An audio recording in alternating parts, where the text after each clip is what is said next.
काही माणसं ही वादळी असतात तर काही माणसं ही वादळ निर्माण करतात, तर काही माणसं ही आलेली वादळ स्वतःच्या अंगावर झेलून घेतात, तर काही माणसं ही नंदादीपासारखे आयुष्यभर तेवत राहतात. विद्यार्थी जीवनाचा नंदादीप आयुष्यभर तेवत ठेवण्यासाठी आयुष्य समर्पित करणारे, इतरांच्या सुखदुःखात सदैव सर्वांच्या सोबत असणारे म्हणजेच आपल्या सर्वांचे लाडके कराड सर आज ते शिक्षकी सेवेतून सेवानिवृत्त होत आहेत. आज त्यांचा निरोप आणि सदिच्छा समारंभ. आज हा क्षण मंगल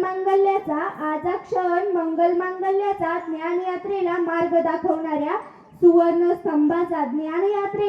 दाखवणाऱ्या सुवर्ण स्तंभाचा बापासारखे वेळ प्रसंगी कठोर होऊन आम्हा विद्यार्थ्यांना शिस्त लावणारे आणि आईसारखे मायाळू होऊन आम्हा विद्यार्थ्यांवर माया करणारे सर, शाळेच्या प्रत्येक विकासात त्यांचा मोलाचा वाटा आहे.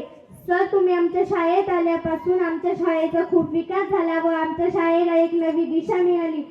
सर, मी तुमचे आभार कसे मानू हे कळत नाही, पण आमच्याकडून काही वाईट शब्द गेला असेल आणि तुमचे मन दुखावले असेल तर कृपया माफ करा. तुमचं सहवास व सोबत लाभली यासाठी थँक्यू सर. सूर्यासारखे तळपत जावे शाळेतून या जाताना दगडालाही पाजर यावा. निरोप शेवट देताना सर, धन्यवाद.